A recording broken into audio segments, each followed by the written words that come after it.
안녕하세요 여러분, 생크림 언니입니다. 예전에 혹시 15년간 장기 미제 사건이었던 부산 태양다방 여 종업원 살인사건의 피고인에게 법원이 무죄를 확정한 사건 기억하실지 모르겠어요. 좀 오래된 사건이긴 한데 이 사건의 댓글들을 보면 판사님에 대한 원망이 되게 가득하고, 이제부터는 판사도 전부 AI로 바꿔야 된다, 그런 의견들이 되게 많더라고요. 그래서 제가 이번에는 부산 태양다방 여종업원 살인사건의 판결문을 가지고 왔거든요. 판결문을 여러분들께 확인시켜 드리고, 제가 챗 GPT에게 판결문을 근거로 해서 네가 판사라면 어떤 판단을 내리겠냐라고 질문도 해봤어요. 판결문 다 확인하시고 판사가 AI가 되면 과연 어떤 판단을 내릴지 직접 확인해 드릴게요. 영상 끝까지 시청 부탁드릴게요. 사건 개요부터 알려드릴게요. 사건 개요. 2002년 5월 31일 부산 강서구 명지동 앞바다에서 마대자루에 쌓인 시신이 발견되었다. 발견된 시신의 신원은 실종되었다고 알려진 부산 사상구 괴법동의 한 다방에서 종업원으로 일하는 22세의 시신이었다. 시신의 상태는 참혹했다. 성폭행의 흔적은 없었으나 시신에는 40여 군데의 자상이 난 거의 난자당한 수준이었다. A의 확인된 마지막 행적은 시신으로 발견되기 열흘 전인 5월 21일 밤 10시에 퇴근한 것이었고, 이후 밤 11시에 후배와 통화하며 자신이 서면에 있다고 밝힌 것이 마지막이었다. 그리고 그 이후 행적이 끊겼다. 성실하고 검소하기로 유명했던 그녀가 다방에 출근도 하지 않았고 연락도 전혀 되지 않았다. A는 다방 주인이 지속적으로 월급을 올려주면서 고용할 만큼 평소 근면하고 성실하기로 유명했고, 다방 여종업원의 월급이 그다지 많지 않았음에도 월 100만 원 이상을 저축할 만큼 검소한 생활을 했다. 그리고 주변에 원한을 살 사람이 아니라고 주변 사람들은 하나같이 진술했다. A의 실종 신고를 한 A의 언니도 행적이 끊긴 지 9일 만인 5월 31일에야 실종 신고를 했는데 원한을 살 사람이 없어서 범죄의 가능성을 생각하지 못하다가 기다리다 못해 신고했던 것이었다. 그리고 실종 신고 다음날 A는 시신으로 발견되었다. 수사에 난항을 겪던 경찰은 마침내 용의자의 흔적을 포착하게 된다. A의 계좌에서 돈을 인출한 흔적을 확인했던 것. 용의자들은 은행 CCTV에 그 모습이 포착되었다. 그것도 3명. 야구 모자를 쓴 남성 1명을 용의자 갑이라고 할게요. 갑이 비밀번호 입력을 2번 틀리고 3번 만에 돈을 인출한 것이 확인되었다. 돈을 인출한 시점은 5월 22일, A의 행적이 끊긴 다음 날이었다. 경찰은 이때 갑이 A에게 통장 비밀번호를 알아내려고 고문과 협박을 한 흔적이 시신의 40여 개의 자창의 원인이라고 추정했다. 그리고 공범인 여자 2명, 용의자 을, 용의자 병이라고 할게요. 공범인 여자 2명도 실종 20여일 후 6월 12일 은행에서 A의 행세를 하며 적금을 해지하고 돈을 인출하는 모습이 확인되었다. 이렇게 유력한 용의자를 특정했음에도 수사에는 진척이 없었다. CCTV에 얼굴이 잡힌 용의자를 공개 수배까지 했음에도 소용이 없었어요. 그렇게 사건은 미제 사건이 되었어요. 그로부터 일명 태완이법에 의해 이 사건의 공소시효가 없어진 후 미제 사건 전단팁에 15년 뒤 2017년 수배 전단지를 본 사람, 여자 용의자를 아는 지인이 제보를 하게 됨으로써 을병이 잡히게 된다. 을병은 경찰 조사에서 자신들은 그저 돈을 인출하는 심부름만 한 것이며 주범에 대해서는 잘 모른다고 주장했다. 이를 바탕으로 경찰은 수사 끝에 주용의자 갑을 특정하고 체포하게 된다. 갑은 2002년 9월에 미성년자 알선 혐의로 체포되어서 징역 2년, 집행유예 4년 선고, 유예기간 도중인 2004년 1월 특수강도 강간 혐의로 징역 7년을 선고받고 2012년 3월까지 형을 살다가 출소한 기록이 있었다.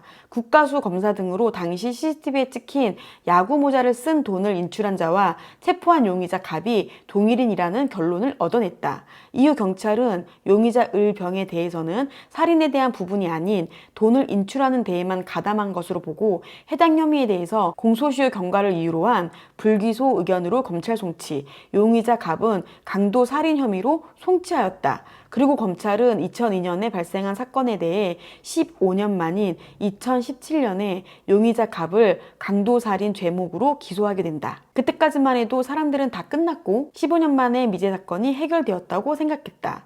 용의자 검거에 대해 방송 소식과 기자들도 많이 다루기도 했다. 그러나 당연하게도 끝날 때까지 끝난 게 아니죠. 진짜로 끝나고 말고는 재판에 의해 가려지는 법이에요.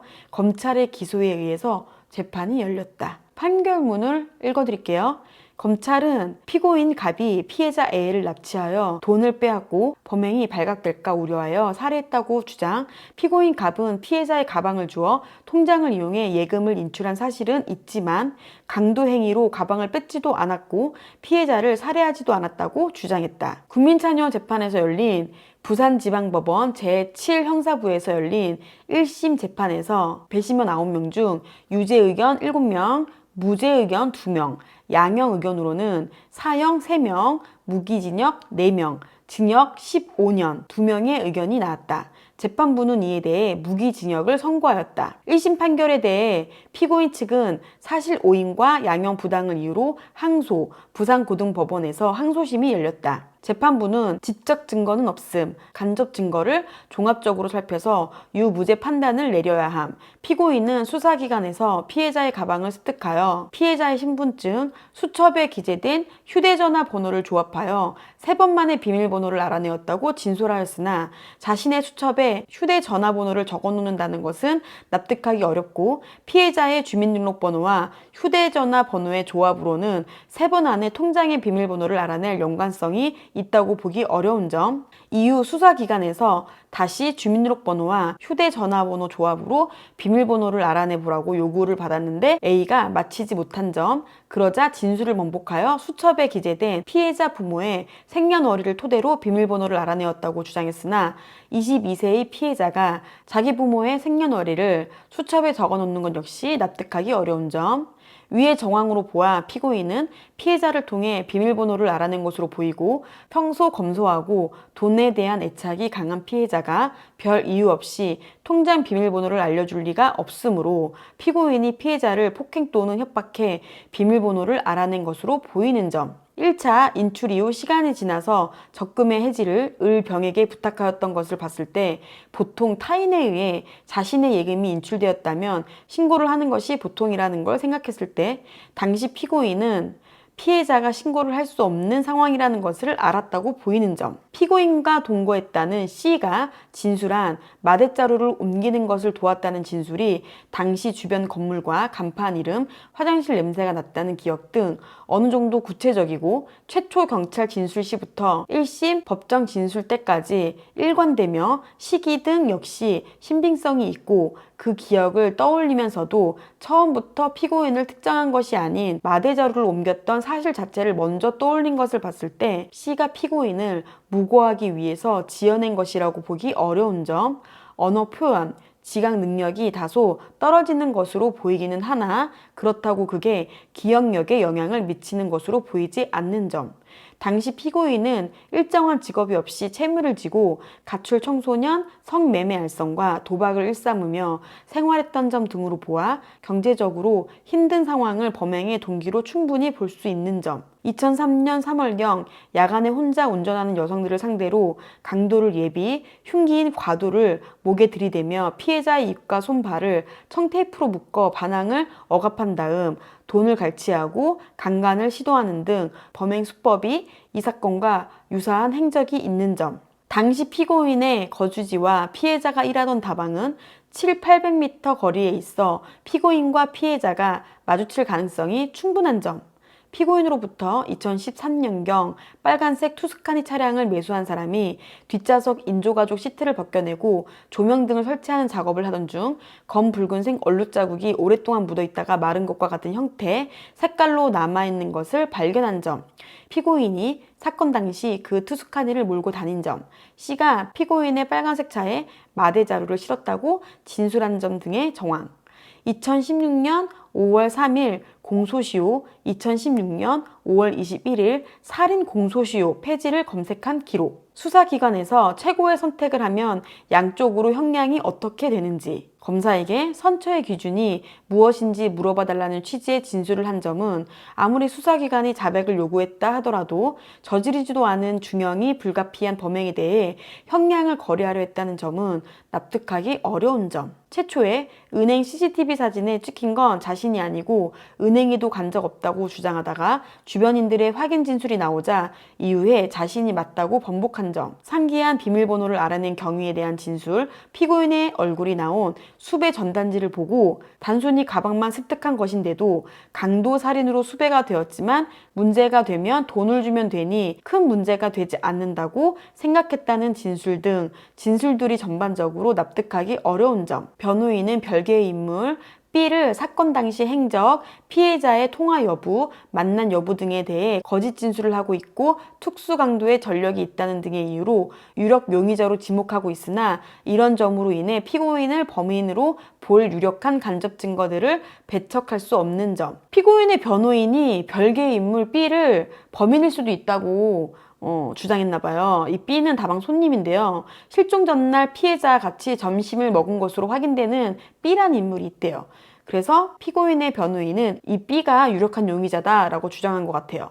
부검 결과 사망 추정 시간이 5월 21일 새벽으로 보이는 점 등으로 보아 피고인이 은행에 가기 전 비밀번호를 미리 알아내어 이미 살해한 것이고 은행에서 비밀번호를 틀린 것은 몰라서가 아니라 긴장 등의 이유로 잘못 누른 것일 개연성도 있는 점 등을 이유로 피고인의 강도살인에 대해 유죄로 판결, 양형에서도 수법의 잔인함, 반성하지 않음 등을 이유로 양형 부당의 항소를 기각하고 무기징역의 판결을 유지하였다. 그렇게 1심, 2심 모두 유죄 판결이 나왔고 피고인 갑은 대법원에 상고, 재판은 대법원으로 넘어가게 돼요. 1심, 2심 모두 유죄가 선고되고 사람들이 사건이 마무리된 줄 알고 기억에서 옅어질 무렵 대법원은 2심의 유죄 판결을 무죄 취지로 파기하여 돌려보내요. 대법원은 피고인이 피해자의 통장으로 예금을 인출하고 적금을 해지한 것은 그 사실 자체만으로는 강도살인의 간접 증거가 되기에는 매우 부족하며 그 부족함이 해소되려면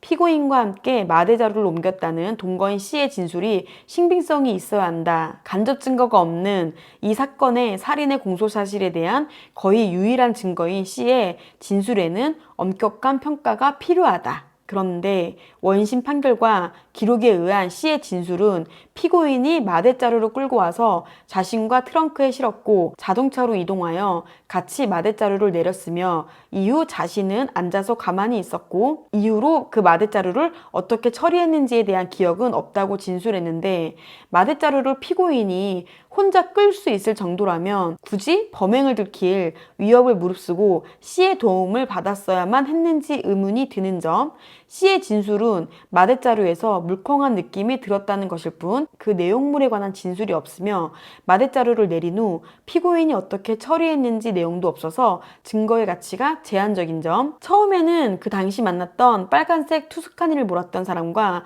피고인이 동일인 것을 기억하지 못하다가 경찰에 거듭된 질문에 같은 사람인 것 같다는 취지에 동조하였고 피고인이 마대자루를 차에 싣는 것을 보지 못했다고 진술했다가 경찰이 사체유기의 공범이 아니냐고 질문하자 피고인이 마대자루를 차에 싣는 것을 도왔다고 진술을 번복한 점, 이게 경찰이 원하는 방향대로 진술이 흘러간 것이거나 공범관계에서 벗어나기 위한 자기방어에서 비롯된 진술일 가능성이 있는 점, 마대자루의 처리에 관한 일련의 과정을 도왔다고 진술하는데 마대자루를 어떻게 처리했는지는 기억 못하면서 마대자루의 색깔은 기억하는 것이 의문인 점 등 C의 진술에 대한 재점검이 필요한 점, 원심의 판단 중 부검 결과의 사망 추정 시간이 2002년 5월 22일 새벽이라고 하면서도 5월 22일 12시 18분경 피해자의 예금을 인출할 때 살아있는 피해자를 폭행, 협박하여 비밀번호를 알아냈다고 판단하고 있는데 이는 판단 간의 자기 모순인 점, 부패한 시신에서 사망 일시를 추정하는 것은 어려우며 수사관이 제시하는 피해자의 행적에 근거하여 사망 시기를 추정했을 거라 본다는 부산과학수사연구소의 답변. 시신의 부검 결과 알코올 농도가 0.074%로 측정되는데 사망 추정 시간과 알코올 농도의 의미, 관련성에 대한 합리적인 설명 가능성에 대해서 심리를 했어야 하는 점.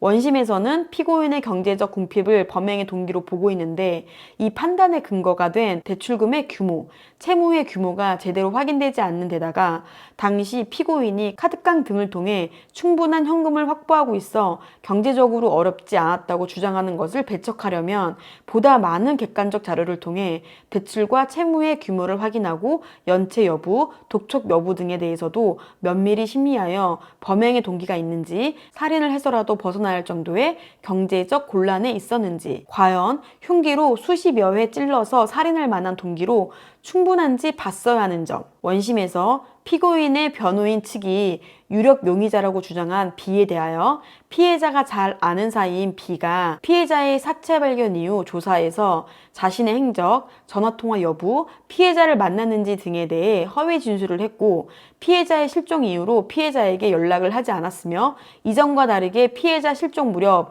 39시간 동안 휴대폰, 인터넷을 사용하지 않았으며 특수강도 전력이 있는 점이 확인된 상태에서 대법원에 B가 사건의 진범이라는 내용의 피고인이 아닌 제3자가 보낸 우편이 접수되어 있으므로 그 부분에 대한 심리, 확인을 요하는 점, 즉 용의자로 지목되었던 B에 대한 수사, 심리가 미진했다고 지적하고 제3자의 범행 가능성을 합리적으로 배제하지 못한 점 등을 이유로 2심 판결의 심리가 미흡한 점이 있다고 하며 2심 판결을 파기, 사건을 부산고등법원으로 돌려보냈다. 파기환송심에서 부산고등법원은 무죄를 선고해요.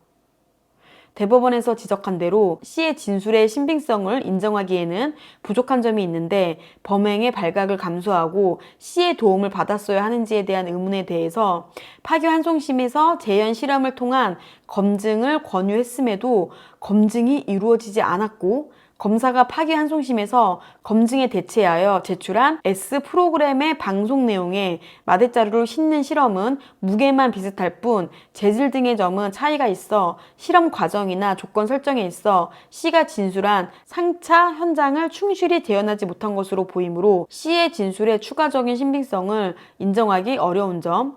검사는 2002년 5월 22일 1차 예금 인출에서 처음에 비밀번호가 틀리자 은행 지하주차장 차량에 감금한 피해자를 폭행, 협박하여 비밀번호를 알아냈다고 주장하는데 당시 피고인이 비밀번호가 틀려 밖으로 나간 지 1분 10초 후에 다시 돌아와 비밀번호를 눌러 확인하는 것을 2번 반복했는데 그럼 그 1분 10초 내에 지하 주차장에 내려가 보는 사람이 없는지 확인한 뒤 피해자로부터 새로운 비밀번호를 알아내고 다시 감금한 후 은행 현금 지급기로 돌아가는 것이 가능한지 의문인 점.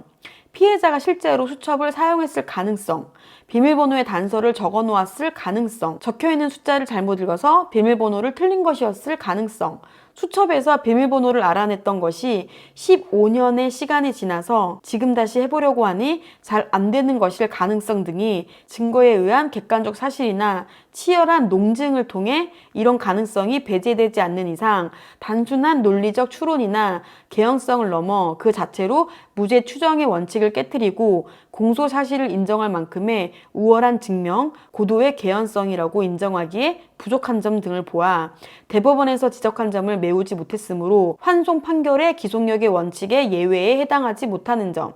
피해자의 혈중 알코올 농도를 통해 피해자가 술을 마신 지 어느 정도 시간이 지난 후에 사망했는지를 전제로 수사를 진행했는데 파기환송심에서 제출된 감정관의 감정 요지는 사체의 부패에 따라 체내에 에틸 알코올이 생성될 수도 있고 그와 같이 엠프로필 알코올도 생성될 수 있기 때문에 단순 알코올 농도만으로는 피해자가 사망 시점에 술을 마셨는지 얼마나 마셨는지 알 수 없다고 판단하는 점. 2003년경에 특수강도 행위와 이 사건 간의 범행 대상의 물색 방법, 청테이프를 사용한 결박 방법, 구체적 범행 형태 등의 동일성이 확인되지 않는 점 등을 보면 이 간접 사실로 피고인이 범행을 저질렀다는 확신을 부여하기에는 부족한 점. 대법원에 우편으로 접수된 B에 대한 용의점에 대해 B가 파기환송심의 증인으로 출석하여 피해자 사망 후 자신의 행적에 대해 증언한 내용에 대해서는 진술의 신빙성에 여전히 의문이 있으며 수사기관에서 피해자를 살해하지 않았다는 답변에 대해 진실 반응이 관찰된 점, 피고인과 B가 모르는 사이라 둘이 공범일 가능성이 적다는 것 정도를 제외하면 피고인을 범인으로 볼 근거가 추가로 발견되지 않은 점, 피고인의 차량에서 발견된 얼룩이 진짜로 핏자국인지, 핏자국이라면 범행 과정에서 생긴 것인지, 여러 군데 자상을 입은 피해자가 흘렸을 것으로 보이는 혈액의 양, 형태와 부합하는지 등에 대해 확인된 점이 전혀 없는 이상 별다른 증거 가치가 있다고 보기 어려운 점, 피고인이 수사기관에서 경찰, 검찰, 수사관과 정식 조사 절차가 아닌 대화를 나눈 부분에서 정황을 보면 피고인이 구금된 상태에서 변호인의 동석 없이 이루어진 진술이며 이런 진술을 하기 전에 진술 거부권 및 변호인 선임권이 고지되지 않았고 피의자 신문 조서에 기재되지도 않았으며 피고인과 변호인 측이 위와 같은 발언을 했는지의 여부, 진술 경위에 대해 다투어 왔으므로 특신 상태를 인정할 수 없는 점. 여기서 말하는 특신 상태란 내용의 신빙성이나 자의성을 특별히 신뢰할 수 없는 정황이에요. 피고인은 담배 등의 편의를 제공받기 위해 위와 같이 진술했다고 주장하고 있고 형사 절차의 경험이 있는 피고인이 정식 수사 과정이 아닌 사담 과정에서는 증거 능력이 없다고 생각하고 편의를 제공받을 목적으로 허위 진술을 했을 가능성을 배제할 수 없으며 조사경찰관도 발언이 전부 진실은 아닌 것 같으며 일부 발언은 수사에 혼란을 주려는 것이 아닌가 판단된다고 법정에서 증언한 점 등을 종합해서 고려했을 때 위의 대화, 발언은 증거 능력이 없는 점, 즉 이를 유죄 판단의 근거로 삼아서는 안 되는 점 등을 이유로 파기환송심에서 대법원의 환송 판결이 지적한 원심 판결의 미흡함이 포함되지 않았다고 판단, 대법원의 환송 판결의 방향대로 무죄를 선고하였다. 제3고심에서 무죄 확정이 되었어요. 자, 그러면 AI, 챗GPT의 판단은 어땠을지? 챗GPT에 이 판결문을 모두 입력해가지고 알려준 다음에 네가 판사라면 어떤 판단을 내릴 거야? 라고 물어봤어요. 그랬더니 챗GPT의 답변 알려드릴게요. 제가 판사라면 법적 원칙에 따라 합리적인 의심이 없는 경우에만 유죄 판결을 내릴 수 있다는 기준을 준수해야 합니다. 현재 제공된 정보와 증거를 바탕으로 판단해보면 다음과 같은 이유로 무죄 판결을 내릴 가능성이 큽니다. 직접적인 물증 부족, 사건 현장에서 피고인을 직접적으로 범인으로 연결시킬 수 있는 결정적인 증거, 예를 들어 흉기에 피고인의 지문이나 DNA가 묻어있는 등의 물증이 부족합니다.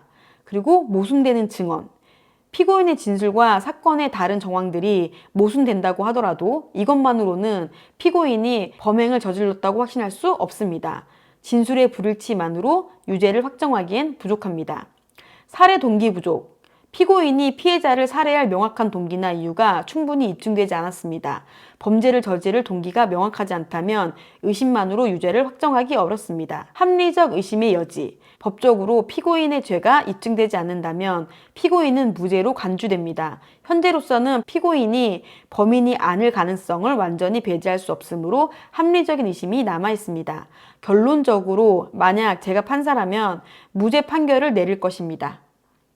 왜냐하면 현 단계에서 제시된 증거만으로는 피고인이 범죄를 저질렀다는 사실이 합리적인 의심이 여지없이 입증되지 않았기 때문입니다. 이는 법적 원칙에 따른 판단으로 충분한 증거가 확보되지 않는 한 무죄를 선고해야 합니다. 이렇게 15년간 장기 미제 사건이었던 부산 태양다방 여종업원 살인사건의 피고인은 재판부도 무죄, AI도 무죄를 선고했어요. 여러분 근데 판결문 읽으면서 과연 B랑 A가 모르는 사이였을까요? B랑 A가 모르는 사이라는 거는 확실할까요? 여러분은 판결문 들으면서 어떤 생각이 들어요? 저는 판결문 읽으면서 변호인이 주장했던 B, 용의자 B 있잖아요. 용의자 B가 진짜로 모르는 사이였을까? 정말 확실하게 모르는 사이였을까? 아는 사이여서 공범일 가능성은 없었을까? 이런 생각이 들어요. 왜냐면 용의자 B도 완전히 혐의를 벗어난 건 아니라는 생각이 들거든요. 아휴, 어쨌든 이렇게 미제로 남았어요. 피해자만 너무 억울한 것 같아요. 이렇게 오래된 사건에서는 초동수사가 미흡하면 바로잡을 수가 없는 것 같아요. 너무 안타까워요. 여러분들은 판결문 들으시면서 어떤 생각이 드셨는지 댓글 부탁드려요. 같이 고민하고 싶어요. 지금까지 시청해주셔서 너무 감사합니다.